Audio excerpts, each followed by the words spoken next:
Says Nebraska, USA, a single hailstorm reduced a multi-million-dollar solar park consisting of 14,000 solar panels into a pile of toxic debris within minutes. Once again, showcasing the costly and pointless nature of net zero. Well, apparently Mother Nature has something to say about net zero, right? That's right, folks. Even Mother Nature has had it with this corporate fake eco-consciousness Blue Man Cloud show. So apparently the ultimate judge has spoken. Am I wrong? I mean, the universe wants us to find a balance between losing everything we spend our lives trying to accrue so that we could get through another day of life without having to throw it away and buy things we can't possibly afford as our livelihoods are stripped away from us. I don't know. Want to see it? Here it is. A hailstorm disaster in Nebraska, USA, reacted immediately and turned a multi-million-dollar investment, a solar park, into a pile of toxic debris. Within minutes, hail destroyed 14,000 solar panels with a total capacity of 5.2 megawatts. The complex was planned by the investors to produce green energy for 25 years. Whoops. But in reality, it only made it to 4 years. Whoopsie daisy. A hailstorm disaster. Whoopsie daisy.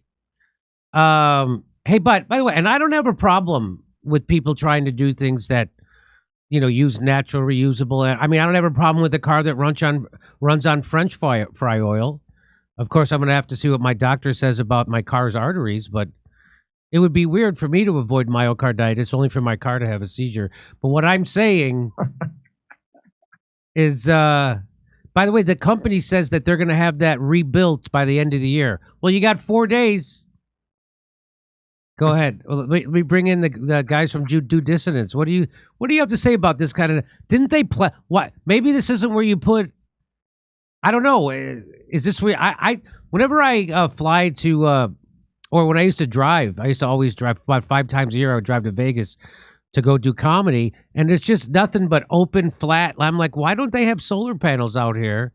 And of course they don't. And but here they put them in Nebraska. Isn't there way too much weather in Nebraska to have something like that? Anyway, what do you guys think?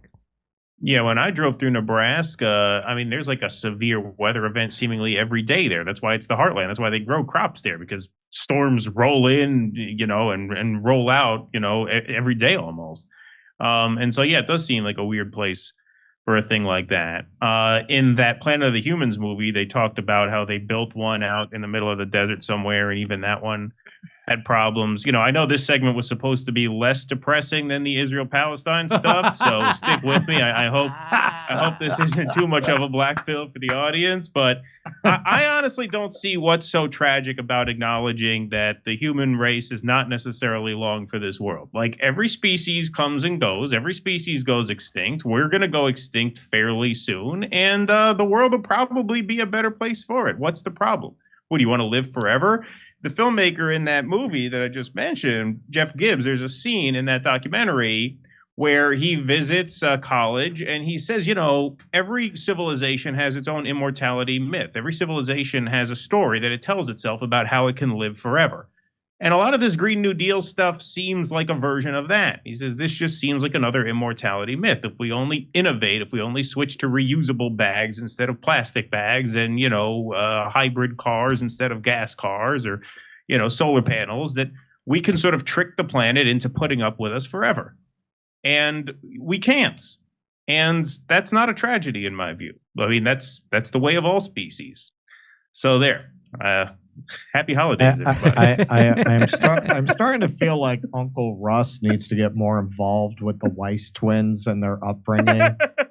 They need someone to leaven this unrelenting doom they're going to get from their father once they're old enough to understand what you're saying. Who knew the guy without the children would be the optimist? No, I mean, I don't think the human race is doomed, at least in any meaningful time scale. I mean, not now. I'm talking about, you know, maybe a few hundred years, maybe 400 or 500 years, maybe but not from climate. Not from climate. Like, if the race, like literally the entire human race, were to be wiped out, it would require probably our own intervention. I mean, we lived through Ice Age. I mean, human beings lived through literal Ice Age. We're like cockroaches. So this idea that By the way, and we've covered this. NASA put out a story a couple years ago about how all the extra CO2 in the air has created what? A greening of the Earth, meaning a lot more green. There's way more plants, and because it turns out that's what plants need to live is carbon dioxide. So the more carbon dioxide they pump into the air, the more plants there are. And I'm after Russiagate, after 9/11, after Building 7, after COVID, after Ukraine, after Iraq, after Libya, Syria, Afghanistan, I'm questioning everything that I ever thought about climate change, and I'm questioning everything they tell me about it. Is that wrong, you think? This is what I would be prepared to say at this point, based on what I've seen and what I've researched. I'm not prepared to take a position on that one way or the other, although I myself am looking more at some of what Michael Schellenberger has to say about this. I've kind of been researching it. But that aside, what I feel is clearly happening is that there is an elite Davos set that wants to manipulate the lower orders and the lower classes into accepting a lower standard of living. Yes. So that they can simply continue to consume an enormous amount of resources while everyone else has been convinced that it's some kind of piety to live with less material resources. I think they want us to accept just a lower standard of living. And I think they're using the climate as an excuse to initiate those kinds of social programs. Well, sure, but isn't this a part of that? Like, isn't the paper bag transfer a part of that? I mean, here I am schlepping 5 trips back and forth from the car with fucking paper bags while they fly around on private jets. Yeah, exactly. It's busy work. It's nonsense. Yeah, it's nonsense. It's nonsense. It's not going to make a difference. Right. It's like Hail Marys, right? It's just an empty gesture to make you feel better. That's exactly it. Yes, a very, very good way to put it, I think. Yeah. And, as I like to point out, Greta Thunberg, the biggest emitter of carbon in the world as an organization is the U.S. military. And she has yet to stage a protest at a NATO military base anywhere in the world. In fact, she's pro-Ukraine war. So there goes her advocacy for anti-carbon, or it's all. But and then we also covered that she's just a big psyop. She was invented by a PR thing, and she's useful to the people at Davos and the WEF, which is why she's invited there. If she really had a message that was going to F them up, she wouldn't be invited there. So she's invited, she's welcome there because they can use her to implement their agenda for everything from digital currencies to social credit scores and vaccine passports or whatever thing else you want. That she's useful to them to implement that. And there definitely is a global cabal that wants us to stay. It's why they won't fix homelessness. Like, they could fix homelessness for, a quarter of the money they sent to Ukraine in 5 minutes. Yep. They could fix it. They don't want to. San Francisco, Gavin Newsom cleaned up homelessness for a couple of days because Xi Jinping came in. They could do this. And they could do this. There was a time that California had a $40 billion surplus. And I was like, oh, good, you're going to take a couple of billion of that and clean up homelessness? No, of course they're not going to do that. And now we're in a deficit. Now all that money's gone, and nobody can tell me where they spent $40 billion that the state of California claimed was a surplus. Where'd it go? The French Laundry. That's right. Did they build a high-speed rail? No. Did they build affordable housing? No. Did they even build more reservoirs to catch the water in wet winters? No. Did they fix homelessness? No. Did they give everybody health care? No. What did they do with that $40 billion? That question's never going to be asked to Gavin Newsom because the media is owned by the same people who own Gavin Newsom. And that's the thing people don't. I was at the same Christmas party. Had a guy said to me, yeah, but you don't want Trump to be president if you live in California. And I go, what? Why? Oh, he's going to take revenge on California. I'm like, what?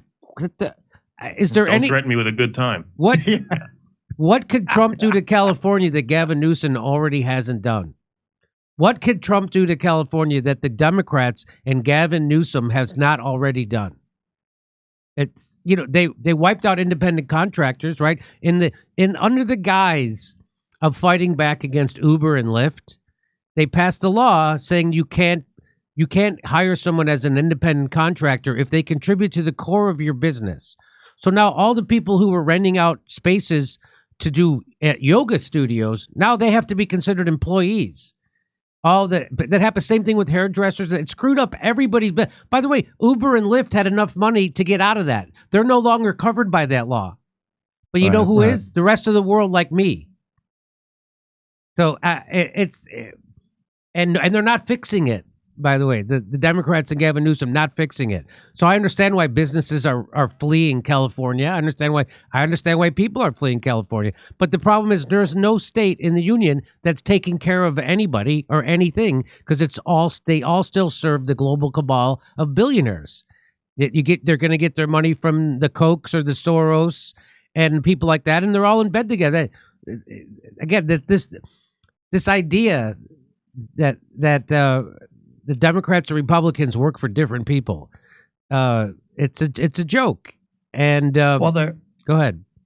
They're trying to bring us back to what we were. This period of populism and broadly termed populism, and the expectation that everyone gets an education and that everyone can rise no matter what their social class is, and everyone should be able to work and have enough to eat, and there should be a basic minimum social safety net. That is a very new idea that has not been around for very long. Much more typical has been an elite class that benefits from society, and the majority being uneducated and impoverished. And they're trying to bring us back to that, a kind of techno-feudalism, where the new religion is devotion to climate change and certain bizarre social justice ideas, and this is being put in the place that at one time the church performed under medieval feudalism. You got to give people something to believe in, some article of faith, and I think a lot of people, smart people at that level, are saying, well, the human race put up with feudalism and terrible conditions for thousands of years. What makes you think you can't bring them back to that? Yeah. We just have to lead them in that direction and tell them that it's for their own good. Right, and for the good of the world. Right. And it's happening. There is a new religion, and that religion's pronouns are they, them. Yeah. Okay. If I can just add a very quick thing, this is probably a longer conversation for a different time, but even the Uber and Lyft contractor versus employee classification isn't as simple as it seems. I drove for Uber and Lyft, and my fear always about Uber and Lyft drivers having to become employees is that the drivers would lose the autonomy to choose which rides they accept and which rides they turn down. I know as an Uber driver, you have to turn down most ride requests in order to make any money. If you don't have the freedom to choose which ride you take, you'll end up running your car into the ground for nothing, basically. And my fear is that if they get the employee classification, they'll be forced to take X percentage of rides, and they'll just be spinning their wheels for less than minimum How wage. do you know what is a good ride and what's not? Ahead of time, they tell you what the ride is? Or I don't know what you mean. Now they do. They used to not tell you, but the thing about being an Uber driver is you actually don't get paid from the point you accept the ride to when you pick the passenger up. So if the passenger is 10 minutes away from you, you drive those 10 minutes unpaid. And then if that passenger is going half a mile up the road, you will drive them half a mile up the road, and the minimum fare in New York State, where I am, is $3.66. So you would have driven, probably 6 or 7 miles, 15, 16 minutes for $3.66, which is barely covering your gas. Never mind the wear and tear. Never mind, at that rate, you're only doing 15 an hour gross. And so it's a game. It's hard. There's a whole strategy to it. There is a real game like quality to it.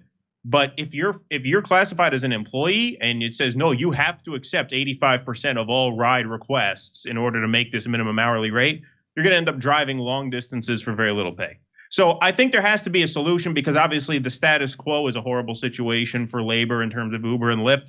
There has to be a hybrid sort of classification for rideshare. It can't be as simple as employee versus independent contractor. It's its own class of employment at this point. Gig work is its own class, and they have to come up with some kind of mixed sort of classification for them, I think. So I have so many questions about Uber and Lyft, right? Yeah, it's interesting. We used to we used to have two cars. We only have one now, and so I ended up taking Uber and Lyft more often than normal, or I used to anyway. And so when I call for a ride, they now, you're saying they can see how far my ride is going? Now they tell you. That's very recent. They didn't used to. It used to be a total guess. You know, they would warn you in advance if the ride was going to be 45 minutes or longer. But beyond that, you didn't know if you were taking them 2 or 3 blocks up the road or a half hour away, which made it really brutal, because let's say you only want to work for another hour and you're 2 miles from home and you take that last ride, you can end up going 30 miles away from your home, and then you have to deadhead it all the way back home another 30 miles, at which point you're making 40, 50 cents a mile. It's not even covering your gas and all that other stuff. Now they do tell you, okay, pick up here, drop off here, and they give you a pay estimate, which is better than it used to be.